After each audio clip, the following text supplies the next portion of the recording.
Hello and welcome to Take Back Time. My name is Penny Zenker and I'm your host.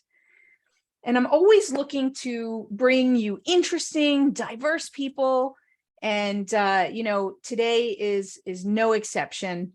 And we're going to talk a little bit about, I'm writing a new book for everybody who doesn't know that, because I really haven't talked about it on my podcast. And it's really themed around my reset framework, reset moments, reset practice, and reset mindset. And so we're going to talk a little reset today with Deb Gardner. I'm so excited to have her here. I'm so fortunate that I guess it was like 2 weeks ago, we shared the stage at a conference, and we were able to see each other speak, and it was fantastic. She's got so much energy. She's so funny. And I know you guys are going to love her here today. She is a certified meeting professional, and she's recipient of the one and only 7 CMP speakers globally who has received this prestigious credential. She is also Meetings Mean Business Ambassador and the most requested speaker by Meeting Professional International, and on and on. She has the accolades. Not only that, but she's got an incredible story. So without further ado, Deb, welcome to the show. Hey, thank you, Penny. I really am excited to be here. I appreciate it. My pleasure. So, we shared sort of, I think we share a theme. You talked about resistance, right? As a big thing. And I think there's a lot of connection between resistance and my talk around reset. And I'd love to hear, what do you see, when you talk about resistance, what's the challenge? And how do we connect the two? Or maybe that's way too much to throw on you as a question, but so you're talking about resistance. Let's just start there and understand, what is our challenge with resistance today? Yeah, very good question. And you're right. It is general. We can go so many different directions. And I just look at resistance as something that we all have to deal with day in and day out. There's 3 things that everyone has to deal with, and there's no way, no matter what role or title or what position you have, or if you're a celebrity or wherever, there's 3 areas, and those are pain, uncertainty, and grind. Those are the 3 areas that everybody has to deal with day in and day out. And because of that, resistance builds from it, which is the cause of fear, anxiety, stress, burnout, being overwhelmed, being stuck. I mean, that resistance is what we have to deal with. And it's not something that we have a tendency to really focus on. And so my purpose is to bring this to the surface so people can understand what resistance is and how to reset themselves so that they can move forward. And, again, you're right. We complement one another purposely, and it makes a lot of sense. So resistance is the big challenge. So that's interesting. So you framed everything, these major changes, being stuck and all of these things around the lens, right? That we look at it through, where's the resistance? If we would just let go of the resistance, then we'd be able to break through. And that makes total sense to me, right? When you say it like that, if we can determine where the resistance is, then we'll be able to flow much more quickly. Now, I know you have a personal story behind that. So why don't we share with the audience, where does it come from? Well, of course, we always look back to our past, all the way to my childhood, and resistance for me, for as far back as I can remember, I was in 9th grade, and I remember wanting to be very successful. I knew the term success at a very young age. I just didn't know how to get there. So I would take risks. I would try certain things, different things, to make myself stand out. And that is something we are always, trying to accomplish. And in 9th grade, I remember wearing go-go boots to school. And I thought, this is really going to help me stand out. Plus, I love go-go boots because I used to, watch or used to listen to Nancy Sinatra and Aretha Franklin music. And I love that kind of music. So I wore these white go-go boots to class. And everybody, my friends and my acquaintances, my people, young kids, they all loved it, watching me walk down the hall in my go-go boots. But yet there was the resistance of some girls, which we call mean girls, Right. did not like my go-go boots. And they really showed me that they didn't like my go-go boots, because after school, they met me in the parking lot and pretty much told me where to take those go-go boots. And they, pushed me to the ground. They bullied me. They kicked dirt over my boots, and they told me never to wear those boots again. And from there, that's when I first realized, wow, this is resistance. This is something I have to deal with, probably, in my life. And it devastated me. It really devastated me, because to this day, I think about that particular day, how it just changed me. And ever since then, I've realized, yeah, there's a lot of other types of resistance out there that I'm dealing with. But that was my first experience. Right. There's people are not always going to accept us, our ideas. Right. Exactly. Yeah. And that happens quite a bit. Our leadership, whatever the case might be. Right. It could be, at work, it could be at home, it could be at family, it could be with strangers. It could be, situations, circumstances. I mean, look what we're going through with the world today. That's even resistance. And how to handle that is key. And we bring resistance into our life all the time as well. And which is kind of the ironic side of it. We're trying to get away from resistance, but we keep bringing it in. And let me give you an example. Yeah. I do a lot of competitive swimming since I was a little girl. And if you think about your audiences out there that are probably thinking, swimming is what everyone, most people like to do. Maybe they do it themselves, or maybe they know of somebody in their family, friends that do swimming. Well, in the swimming world, when we dive into a pool, no matter what size or shape it is, immediately we hit resistance. And when I swim in a 50-meter Olympic-sized pool, there's over 660,000 gallons of water in that pool. That's a lot of resistance. A lot of resistance. Yeah. And yet swimmers keep diving in. They keep diving toward it, including myself, looking for the greatest impact with the least resistance in order to increase our speed so that we can win races. So even though we try to get resistance out of our lives, we also seem to head toward it as well. Well, yeah, we take on the challenge, right? As a swimmer, a diver, or, almost any sport, right? That goes against the wind, that goes right. There's, it's that, I guess you can liken it to, that competitive spirit or that drive that has us go through resistance and uncomfortable things to get to the other side. Right. Because that's the only way that we can excel and get to the next level, is to break through that resistance or that comfort zone, or, whatever we want to call it, that is keeping us safe and keeping us small and right. And keeping us from growing. So I think you hit it on the nail. That you were spot on about that, because a lot of people will look at resistance as a negative, but to me, resistance is not the enemy. It's not at all. Comfort is. Being comfortable, being complacent, that is even more dangerous to be in the line of fire there. So I want to say something to that. I want to interrupt you there, because I want to say something that, especially for the listeners, I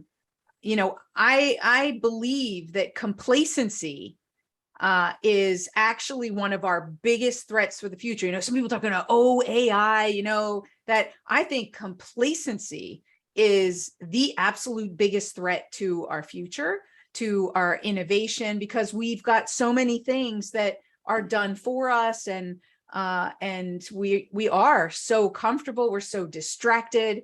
by meaningless things that I think, and that leaves us like in this place of learned helplessness. And I think that that is the biggest threat to our future. Drop the mic right there. Bam. Yeah, spot on, spot on. I totally agree with you. And that's why we have to be very aware of our surroundings, aware of our, how we're reaching our goals, how we're, I call it the iconic mindset. You have to have this mindset that without you moving forward, nothing is going to get accomplished. And I'm all about, you don't have to change who you are, but instead, become more of who you are.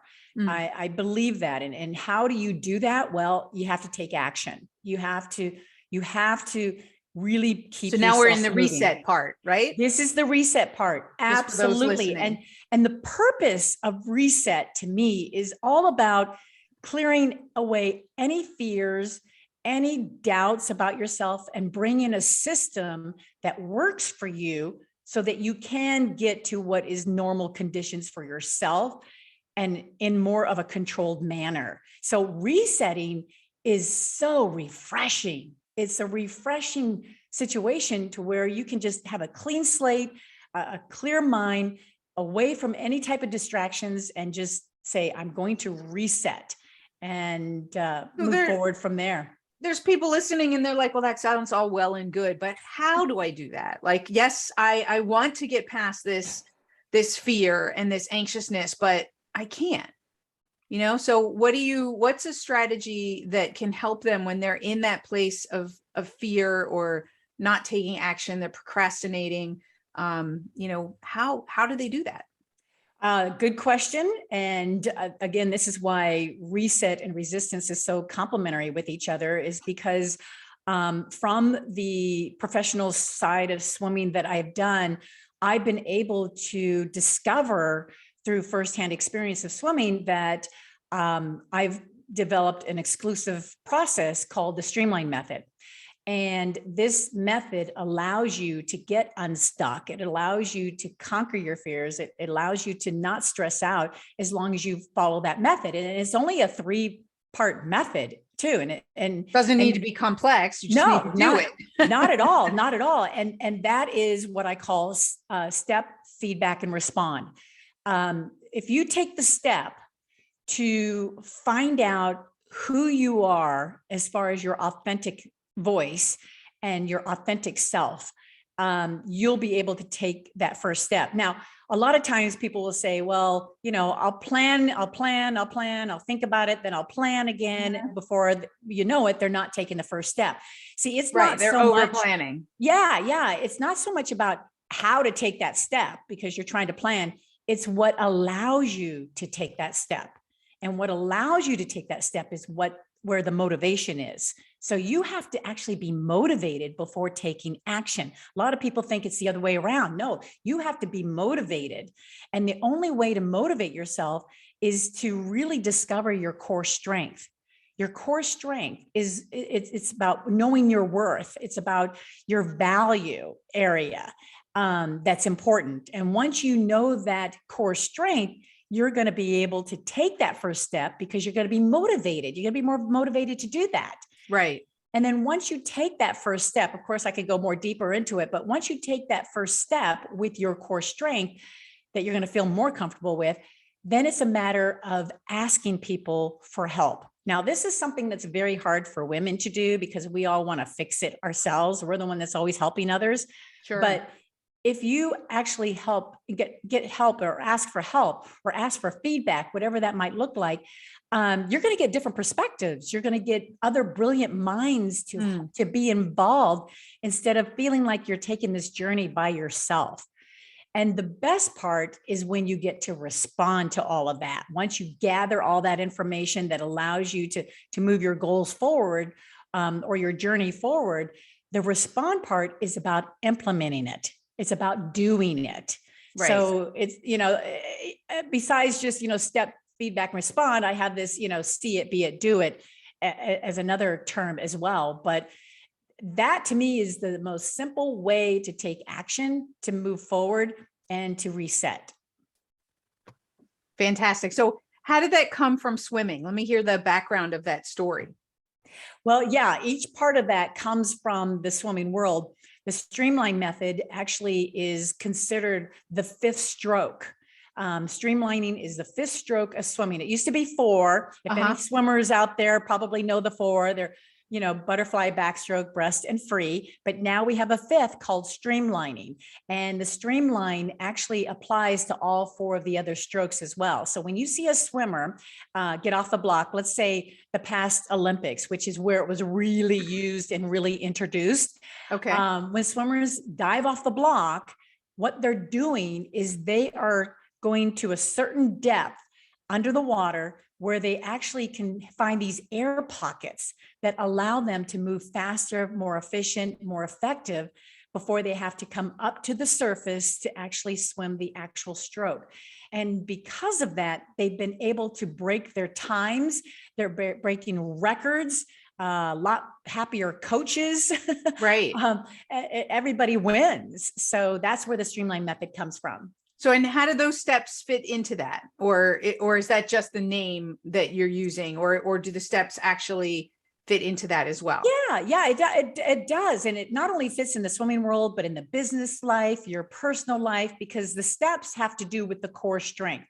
Our core strength comes from right where our gut is. And sometimes we don't listen to our gut good enough. Sometimes we'll think, oh, you've heard that saying, I should have listened to my gut. Yeah, we should have, because that's what we do as swimmers. We actually have to listen to our core strength, which is right in our gut area. And that's what allows us to move our arms, our legs, when to breathe. So you kind of, that intuition you get to follow to make the steps. The feedback part for us is all about coaching. We listen to our coaches, our trainers. Sometimes we have to listen to our family and friends after they've seen us, swim in a meet. So, and that's good. Having a coach is important because that's where your feedback is, but you also have to remember to ask questions along the way. And then the respond is that's where you just do it. You just dive in, and by then all your butterflies go away and you're just swimming. You're just swimming your own race and moving forward. Fantastic. All right, great. Well, I love it. I love it. Yeah. So let me just ask you a couple questions that I ask a lot of guests. What would you say is your definition of productivity and why? Oh gosh, I'm glad you asked because I just was halfway through your book. Wow, the productivity zone. Yep, I was just halfway through it. And brilliant, by the way. But productivity to me is where the signs that allow you to move forward. That's when you're going to be productive. You've got to really be cognizant to your signs of burnout, when you're abandoning your goals, when you feel stuck or helpless, or even when you're moving forward and then you stop, but then you don't move forward anymore. You're not being productive. I just believe that you have to really know what that feels like. And sometimes you have to, delete or let go, like you mentioned earlier, of things. Sometimes when, on our cell phones, we have to weed out all the contacts that we don't, the people that we don't deal with. And so sometimes you have to do that. But at the same time, you have to let go of anything that doesn't make you happy, that doesn't serve you, doesn't inspire you, or allow you to grow more.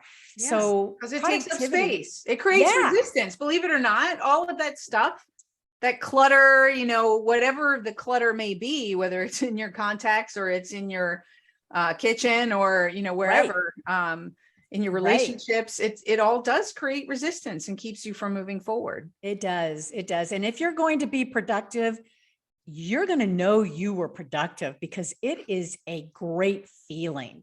I know my husband's gone this week traveling, and I thought, you know what? One thing I'm going to do is I'm going to clean my closet, literally my clothes closet. Right. So I put everything out on the bed. I mean, I took everything out and did one by one back in.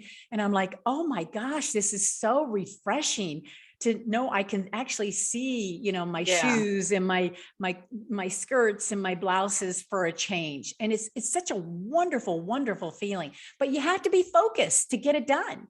You have to be very, very focused. Yeah, for sure. One thing at a time. One thing at a time. And it does feel good when we make progress towards even those little things that we haven't been doing and have set aside, and it takes up energy. Like every time we look at it, right? Probably every time you look at your closet, you're like, oh, I got to do this. Right. I know. And so it's amazing. Like when you just do it, like I had a light bulb that was out, it was out for a long time. And I just finally did it. And I was like, oh, I feel so good. Like, thank God there's light there. So, the little things, but so true. So true. Anyway, what didn't I ask you yet that you feel is really important to bring to the attention of the listeners? Gosh, I think most of all, people need to realize that pain, uncertainty, and grind is part of our life. It's not something that you can just like wipe clean and it's going to go away. It's a matter of how you handle it and how you handle it. And to know that you can envision anything and everything. I mean, visualization is key. If you start your day out visualizing what your day looks like, I know you'd be completely surprised at how you can control that process, to control your mind, control your attitude. It'll just remind you that, hey, this is how I visualize my day. Some people have vision boards, and and they need to actually see it instead of in the mind. That is a great process too. Absolutely. So I think, the productivity zone, like the name of your book is key. And if you can visualize starting your day out, visualizing, it's so powerful. It's really powerful. Yeah, absolutely. I mean, so many people, athletics, right? So you're talking about your own background in athletics. Absolutely. Every major champion that you talk to has a visualization process, right? Yes. Of seeing them, Michael Phelps with the perfect stroke, right? I've heard that many times that he'd put in the videotape of him doing that perfect stroke. So absolutely. And so that they're great role models to watch and to learn from if no one knows how to do it. And we can see all of this on YouTube in particular with interviews that they've done and everything. And I watch that and it's so inspiring Totally. for my own life. Totally. So last thing I want to say before we sign off and I ask you where people can get a hold of you is I love the fact that in those 3 points that you've got grind, right? Because so many people are focused on the uncertainty, which is important that you have there, and the change, and those aspects, but nobody's really talking about the grind, the day-to-day getting stuff done that has to get done. And it might be boring and it might require discipline and it might just be, all of that stuff. But I think that is really, I love that. It really struck me to hear that that's part of it, is to understand that that's just part of it. And it's how you respond to it. You can get frustrated with it. You can resist it. You can, all of these things that just take up energy and waste energy, or you can just get on with it and find the best way to get it done. Well, and I loved what you said at the women's conference where I got a chance to meet you a couple of weeks ago. I believe you were talking about the 80-20 rule.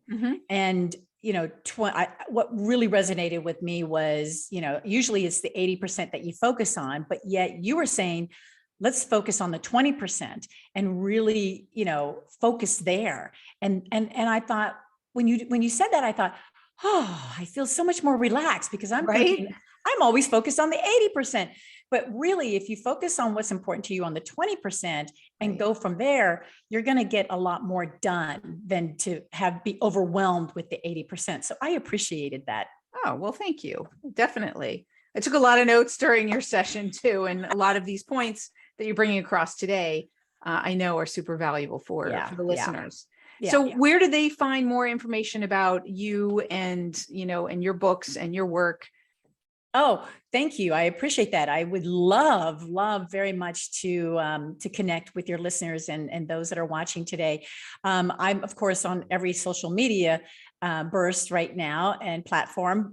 So that definitely is a great place. My website, deborahgardner.com, or my email, deborah@deborahgardner.com. I would love more than anything to hear what other people are experiencing out there, because we're all here in it together. Absolutely. Well, Deborah, thank you so much for being here today and sharing your words of wisdom. It was an absolute pleasure for me today. I'm delighted that I had the opportunity to meet you. You are fantastic and brilliant and talented. And I'm sure that all your viewers and those that are watching and listening see that too. So thank you so much. It's a delight to be here. Oh, well, thank you. Well, I only have people that are equally as talented, brilliant, and and wise. So, takes one to know one, right? That's right.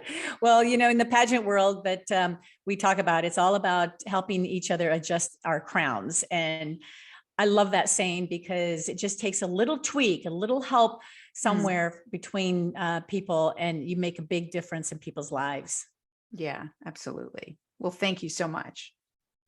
And thank you all for being here, because you are the core of the show. And it's important that you are getting those adjustments of your crown, that you're able to get those little tips and tricks that you need so that you can be better every day. And so it's important that you took away something from today or from every episode that just makes your life a little bit better, a little bit easier, a little less stressful, allows you to take a bigger step forward, and allows you to more effortlessly move towards your goals. And really, at the end of the day, that's what productivity is creating that progress. So thank you for being here. Make sure that you subscribe. If you haven't written a review, I'd love for you to do that. I've actually never asked before, but hey, why not ask today? Go ahead and do that. And I'd love to hear back from you. And of course, if there's any topics that you want to hear about, do let me know over social media or message me directly. So as you know, my name is Penny Zenker, and this is Take Back Time. We'll see you in the next episode.